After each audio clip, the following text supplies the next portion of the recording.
हम गांव में चलते हैं, कहता है भैया देखिए अपना घर परिवार छोड़ के 15 महीना से चल रहे हैं। उन लोगों को ये ज्ञान नहीं है कि हम तो जीवन में एक बार अपना घर 15 महीना के लिए छोड़े हैं। उनके बच्चे तो जीवन भर बाहर ही रह रहे हैं। उनके पति, उनके बेटे तो साल में कभी एक बार 10 दिन घरे आता है। जब तक जवानी है, जब तक शरीर में दम है, तब तक वो 25 साल 30 साल उसको बाहर ही मजदूरी करना है। जब वो बूढ़ा होगा तो उसके घर का बच्चा फिर बाहर जाएगा। और जो यहाँ पढ़े लिखे लोग हैं, पैसे वाले लोग हैं, आपको भी ये बताना चाहते हैं, आप भी उससे बचे नहीं हैं। 15 महीना चलने के बाद हमने ये अनुभव किया कि ऐसा नहीं है कि पलायन से खाली गरीब मर रहा है। जो यहाँ समृद्ध है वो भी उतना ही परेशान है, क्योंकि आपके बच्चे भी पढ़ लिख कर नौकरी करने के लिए बाहर ही जा रहे हैं। उनको भी बिहार में रहने का अवसर नहीं है। यहाँ पर जो समृद्ध है वो भी बड़का घर बना के बैठा हुआ है, बेटा भैया बंगलोर में है, क्या करे कभी आता है, क्योंकि यहाँ कोई उसकी सुविधा नहीं। अगर जहाज डूबेगा तो उसमें बैठा हुआ हर आदमी डूबेगा, चाहे आप पैसे वाले हैं कि गरीब हैं,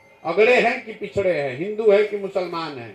इसलिए बिहार में रहने वाले हर आदमी की ये जिम्मेवारी है इस चीज को सुधारा जाए, सुधारने के लिए प्रयास किया जाए।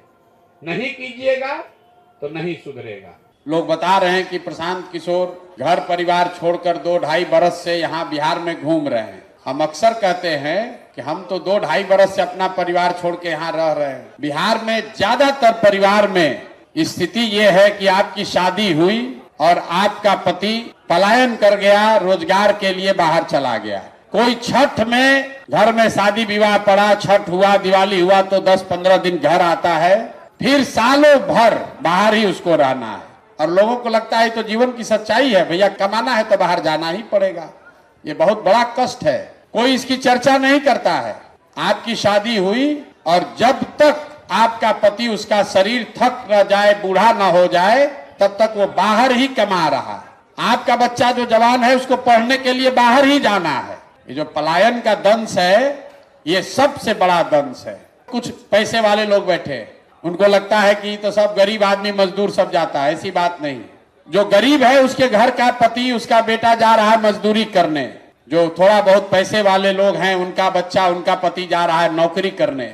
लेकिन जा रहा है सब कोई, चाहे वो पढ़ाई के लिए गया हो, रोजी रोजगार के लिए गया हो, सबका लड़का बाहर जा रहा है। इसलिए जरूरत है महिलाओं को जागृत होने के लिए, खड़ा होने की। अगर बिहार में स्थिति परिवर्तन होगी तो सबसे बड़ा फायदा बिहार के महिलाओं को होगा, क्योंकि आप ही यहाँ रहते हैं। इसलिए व्यवस्था अगर सुधरेगा तो उसमें आपकी सबसे बड़ी हिस्सेदारी